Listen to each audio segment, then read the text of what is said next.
going to take a ride up the road. And the snow's leaving, as you can tell. It's a pretty good storm we got.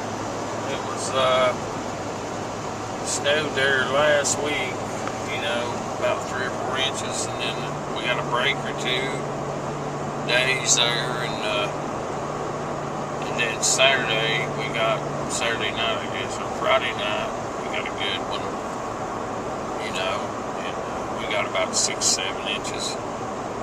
See, it's still with us, part of it, but then again, you look over here in the median and it's gone. But some of the fields is still, enough schools has been out, but I think they're all in session today. But yeah, I don't like that kind too much of snow. But I mean, a lot of people up north say the people down here, they laugh at us if the roads get slick. Well, it's a little different driving down here than it is driving up there. You got a lot of hills and curves down here in Tennessee and down south, like the mountains, even the main roads are hilly. They're not just big, long straights, level road. So lots of curves and hills and places. I don't have any trouble going in the snow. I've always drove in the snow all my life, but whether it be 2-wheel or 4-wheel drive. But I have been in some bad situations, especially with the 2-wheel drive. But I've owned a 4-wheel drive probably, let's see, ever since about 1986. I've had some kind of a 4-wheel drive. So 30 years. That's my choice. I like SUVs and trucks. I don't really like cars. I don't have a car. So I haven't had a car since 1994. I had a brand new 94 Thunderbird and I ended up trading it. So that's the last car I owned. But as far as the car goes, but I'm a truck man. Yeah, I'm a truck man. I love my truck. I'd rather drive my truck any day as a car. I feel like I'm sitting up where I can see what's going on. I feel safer in a truck regardless of whether I am or not. I'll tell you about, I drove my brother's Tundra last week or 2 ago up to Jonesboro and back, which is about 20 miles. And friggin' biggest blind spot on that truck, which is, I never really noticed it until I drove it, which is your windshield post here beside your steering wheel, and then your guard there, where your mirror is on your truck door. And then to top that off, we had those rain guards on, which are 3 inches. So that caused the biggest blind spot in that truck. I was like, I couldn't get used to that. And here I can see, out of this Ford, I can see really good. And I had another vehicle, I believe it was a Honda Passport one time, back in '96, it had a blind spot in it. There was one place on it that would fool you when you was looking at traffic. So, but, I don't know a lot about vehicles, but I know little. I know back in the day, when I first started driving, I had the hot rod cars and stuff, 69 Camaro, 73 Challenger, 74 Charger, 68 Firebird. Somebody stole it. And I always worked on my own cars, regardless whether it be put a transmission in or what. But these newer cars, I don't know diddly squat about them. Change the oil, I could probably do that, or change the plugs, and I don't even know about that. I know on that Mitsubishi I have, you have to remove the plenum on it to just get to the spark plugs, and I couldn't do that. I would never tackle that job because, well, if I had a garage and had plenty of tools, I might. I'd probably just videotape myself taking it apart so I would know how to put it back together.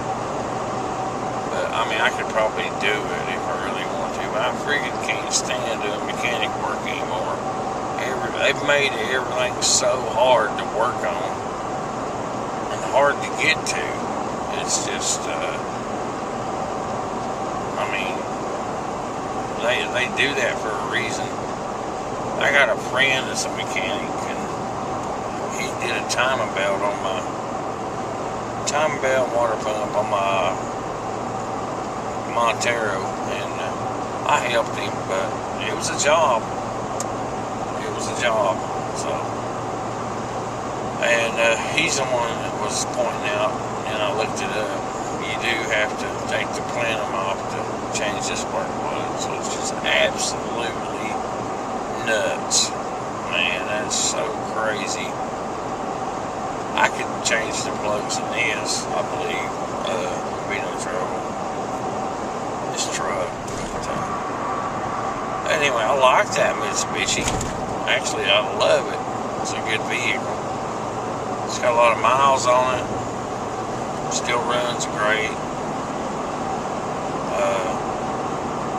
I say run until the wheels fall off, because you can't trade them in and get anything out of them. You can't sell them used, and nobody wants to pay you what you think it's worth. So you might as well keep it and drive it until the wheels run off or whatever, and then sell it or junk it. So it's got a good motor, good transmission, good body. I mean, you look at the car and you think it was a fairly new vehicle. I mean, just from the looks of it. It's eat up with miles. Anyway, I was just heading up the road here. I was gonna, let's tell you something. Dollar General store.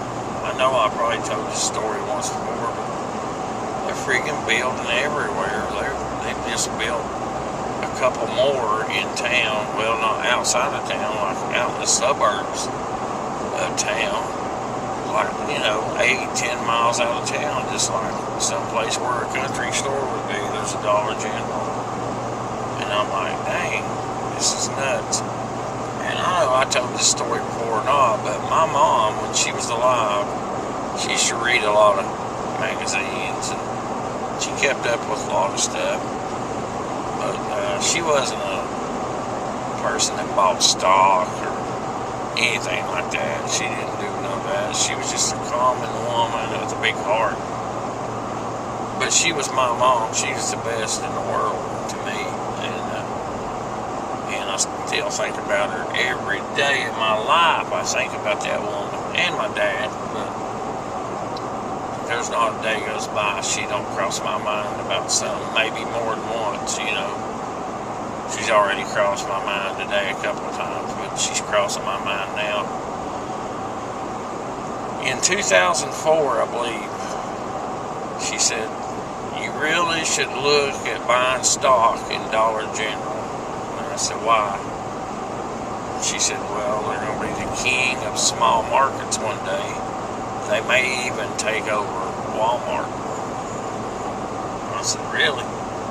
How do you know this? She said, I just know it. She said, it's going to happen. She said, Walmart will probably crumble one day. If not, they'll downsize. And what are they doing? They're downsizing. They're closing stores. They're building little stores like Dollar General now. So what's that tell you? My mom was smarter than I thought she was. Anyway, I looked at their stock, and I think it's $65 a share. And I don't know what it was in 2004, but I know it wasn't near that. Probably $10 at most. I mean, if it was that much.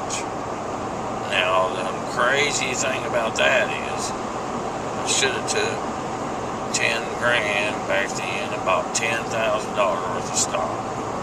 That's what I should have done. And today it'd be worth a shitload. See, right there's the Dollar General, just out of nowhere, right beside the Jonesboro Flea Market. That's what I'm talking about.